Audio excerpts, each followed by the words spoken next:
All right, the first step in sending your first product to Amazon is having an Amazon seller account. So if you don't have a seller account, head over to sell.amazon.com. You can sign up. It's $39.99. You will not get charged again until you have an active product. So don't worry about getting killed on subscription fees. Get yourself a seller account. That is definitely the first step. We also have a video that shows you how to do that. We'll link that below. Make sure if you haven't seen that, go over there. Keep this one open, but go over there. That is the first step. Let's head to the next. Once you actually have a seller account, let's head over to our seller account. To send an order into Amazon, your product has to be in your Manage FBA inventory. So if you haven't already added a product, you need to do that first. Again, we have another video. We'll link that in the description. We have a lot of videos. So this is strictly how to get your product to Amazon. So if you don't have your product at Amazon, you're going to have to add it here and then just make sure you select fulfilled by Amazon, not fulfilled by merchant. Once you have that, it should be in your Manage FBA inventory. So as you can see here, a bunch of different products here. So just make sure the one you're about to send is in your FBA inventory. You're sending it to FBA. All right, once we have verified that our product is in FBA, it doesn't take too long to send the shipment in. So what you want to do is go to menu up here, the little hamburger menu, and then go all the way down to inventory and ship. Once you go here, you'll land on the shipping queue. This will show you if you have sent previous shipments. This is always your database, and you can really find out information on the shipment if it is in the tracking system. If anything goes wrong, definitely do want to always look how many units were checked in compared to how many you sent in. Make sure you are using an automatic reimbursement tool. So there's a few different. There's Helium 10 has one, Getida, Getida has one, Seller Investigators have one, and what these tools do is automatically cross-check your inventory, the amount of units you are sending to Amazon versus the amount that are checked in. And the reason why this is so valuable is a lot of times the fulfillment centers, they're doing their best, robots and humans, but they misplace, mess up, damage some of your units. So say you had 576 here like this does, but only 552 were checked in. The Seller Investigators tools, all these reimbursement tools, automatically create a case with Amazon, request that amount to be reimbursed.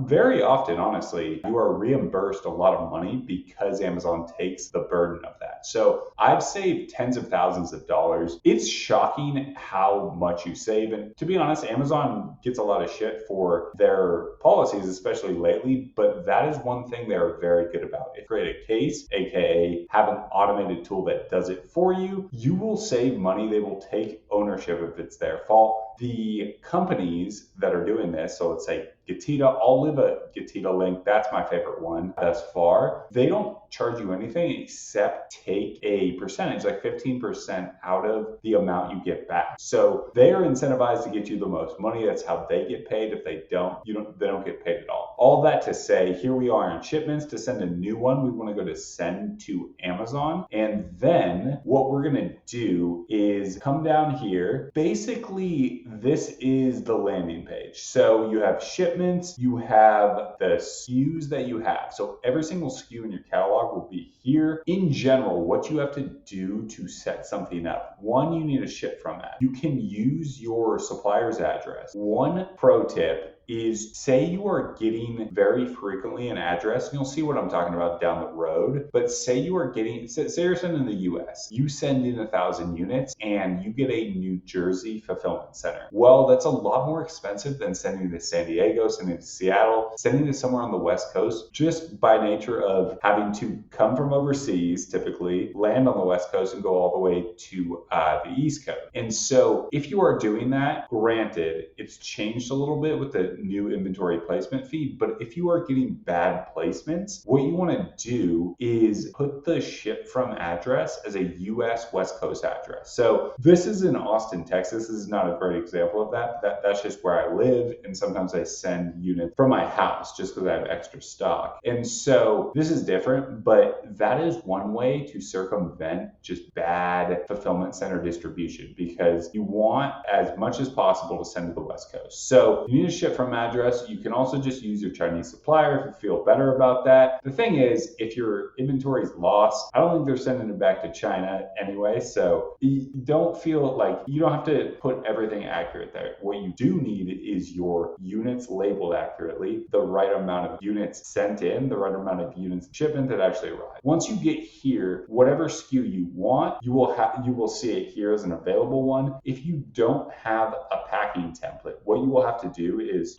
this means I created this 24 piece. What you need to do is request from your manufacturer what's called a packing sheet for your shipment. And what a packing sheet is carton information for how your items are sent in bulk. So let's say you're sending, it's the first order. You're not getting too crazy. You're sending 300 in. Perfect. So your manufacturer will send you a packing sheet. Just to sidetrack a little, I'm going to show you kind of what a packing sheet should look like. And the example I'm going to use, your manufacturer should give you this, right? But if let's say you don't have it, or you're just trying to work with a shipping company as well, this is an example of our FBA University partner shipping quote request form. So this is what a freight forwarder would ask for, and it's the same information you have to input into a packing template, because whatever a freight forwarder is basically requesting and going to enter, that's what's coming to Amazon. Essentially, this is what they're asking for, packing template. So it's the carton size. So going all the way back, let's say you're sending 300 units in. Each carton has 10, right? We'll make it super easy. So there's 300 divided by 10. Do some simple math right now. 30 cartons, and then carton weight. Sometimes they'll give you this in kilograms. So if they give you it in kilograms, you just got to convert it to pounds. You know how to use the internet. Carton quantity, that's simple enough. And then number of cartons. So, the one thing I missed, carton size. So what they're asking for here and what Amazon's asking for is what the size of the entire carton is. And so this isn't one unit, it's one carton. So here would be star and then 10 units per box. So that's how many units are actually in the carton. Let's say they gave you 17 by 24 by 16. Perfect. Boxes cannot weigh more than 50 pounds. So if you ever, manufacturer says we're shipping it in something that's over 50 pounds, you have to put your foot down and say you can't do that. I have only had that happen probably twice in over 4 years of selling, but these are things things that if you can save yourself a lot of waste time, money, and just aggravation straight up. So let's say this is 34 pounds. Okay, so one thing, you have to have your individual unit size and weight in the back end of the listing. And the reason for that is this packing template, you're essentially entering what 10 units would be, right? So 17 by 24 by 16, and they're 34 pounds. The shipping queue is automatically cross-checking that against the package weight and dimensions, so that essentially it's just making sure that you're not saying that something that doesn't make math sense, right? So you have to have the input of the package dimensions in the back end of your list first. If it's within reason, this screen will essentially just say like, okay, you're good, or it'll say we detected a slight change, please confirm, and you can just confirm. But if it's too far off or you don't have them, you can't get through. So make sure you have them. Let's save this. Boom. Okay, so that even worked. And then what I'm going to say, this is star, so this is the 10 piece. I'm sending 30 units in. Boom, ready to send. That's all you need to do. And then coming all the way down here, what you want to do is confirm and continue. And then now we're getting very close to the good stuff, right? Where your shipment is actually going. Those are the labels that you need to send your manufacturer. All right, we're getting right down to it now. So we have confirmed the shipment information. One thing you definitely want to make sure you're aware of, you should never be using Amazon Partner Carrier from overseas. So it defaults to this, especially because I'm using a US address, but that's only available domestic. So you could do that. Say you have 20 units at your home in Austin, like I do. You want to send some in because you're running out of stock. You just want a little buffer before your next Shipment. Then you can use UPS Partner Carrier. It gets it all the way. That's the only shipment information, labels, everything you need. But when you're going from overseas, there's no partner carrier from China to Amazon. So you're paying shipment directly, whether it's DDP through your manufacturer or you're using a freight forwarder like ours. We'll have it linked in the description. But just know you should never use that unless you're just shipping. And here's what I'm talking about with the inbound placement service. You used to get until just about a month ago. So it's May 2024 right now. This was implemented a couple months ago, early 2024. Now you get the option of 5 different warehouses. So sending it to 5 places, sending it to 3 places, sending it to 1. The less places you sell to, the more it's going to be. The more on the west you want to send it to, the more it's going to be. So we've been asked by a bunch of our students, by the way, we run, if you need more help, if you need help finding products, if you need help launching products, we've run a 12-month coaching program called the Amazon Accelerator program. We take mostly people at 0 all the way through, many of which do 6 figures, over 100,000 in the program. We've had people quit their job. It's something where you can only get stuff done on Amazon if you have it long enough time, because it takes, at least in private label, creating your own brand, takes a minute to get things going, and then it can quickly, rapidly scale to a way higher profit margin of any other Amazon product business. So all that to say, if you need more help, book a call. We take on limited students each month, but it's been really helpful for people who want to get it done, might not have that much time, just don't want to make massive mistakes and waste time. All right, all that going back, now they essentially set this up as a sports gambling site where you have to bet essentially. But what you can do, one, if it's not that expensive, if it was something like this, I would just send 1 shipment in because it's way easier. And then the more addresses you have from overseas, the more cost that's going to be. So you can also get quotes based on all 3 of these with your manufacturer, compare the quote to the amount they are charging you here. That's how you can do it. But to be honest, it's probably worth the majority of times doing 1 just because it's easier, it's simpler. That's always how it's been. And whenever you disperse, get horizontal, shit goes. Anyway, you can do that. If you wanted 5, you play a none.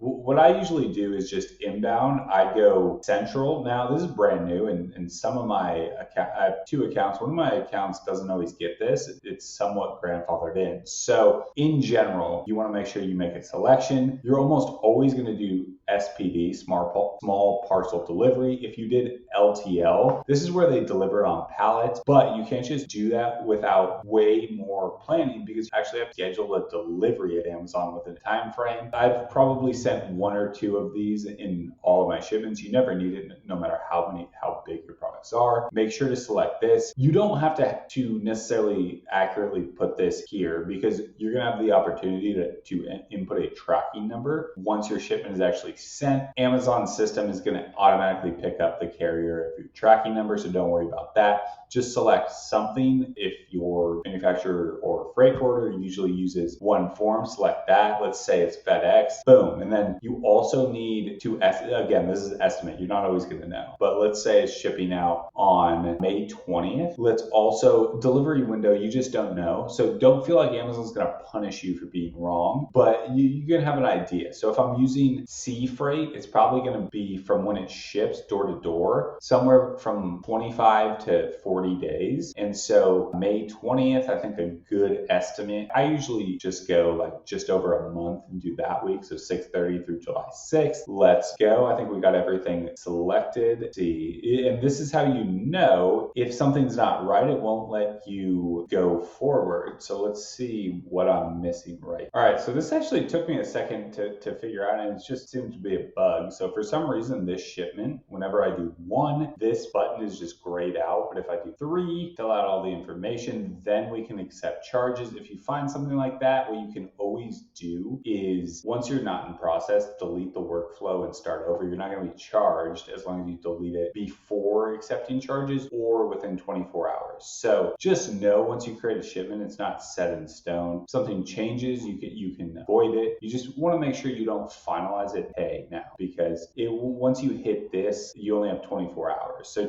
you don't need to create shipments and actually accept the charges super early unless it's a super advantageous spread of fulfillment centers. So boom. Now at this point, that's essentially all you need to do. There are 3 different shipments, so 3 different labels. All you need to do is hit print on each of these. Boom, it's going to just be a PDF. There are 12 of these boxes going, 120, so 12 boxes going to North Carolina, 8 boxes going to Somerset, New Jersey. That's one of the main. That's one I always hate getting, but I selected East here. And I would really never select it unless you in a pinch for money. And then the third one is Florence, New Jersey. So if you select East, it's going to take an extra. It's just painful, and it's hard to scale products while waiting that long. But all you would do is download this file, hit download, and send it to your manufacturer. You are good to go. Then when the shipment actually is shipped out, once it arrives, well, not even once it arrives, once it is picked up by the carrier, you will get a tracking number from whatever carrier you had, DHL, FedEx, UPS. Sometimes a lot of times you can get fast sea shipping on smaller carriers. That's something I love doing, and they're not as kind of harder to track, but they get there and they're very reliable. So once you actually have that information, you can come and you can enter the tracking information. This just lets Amazon know when your inventory is coming. And the advantage of that is these tracking information is so accurate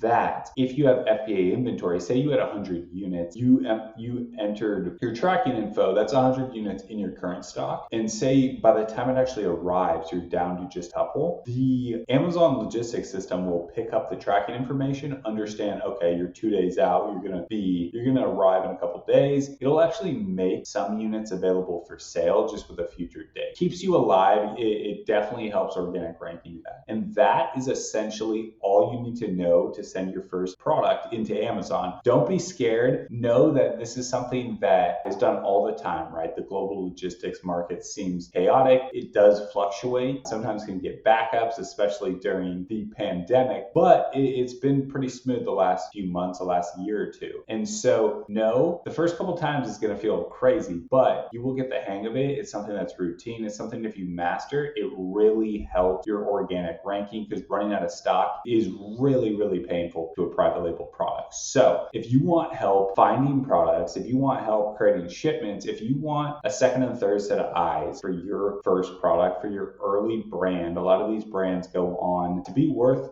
7 figures. Take it from 2 7-figure sellers, myself, Michael, and my co-founder of Amazon FBA University, Ryan. We run the Amazon Accelerator 12-month mentorship program. If you are interested, book a call. If you have any questions, if you like the video, give us a like, give us a comment. We'd love to hear what else you guys want. Always, we're trying to bring people up on Amazon. We're trying to have as many people succeed as possible. Tap in with us. Until the next time, happy selling. Love.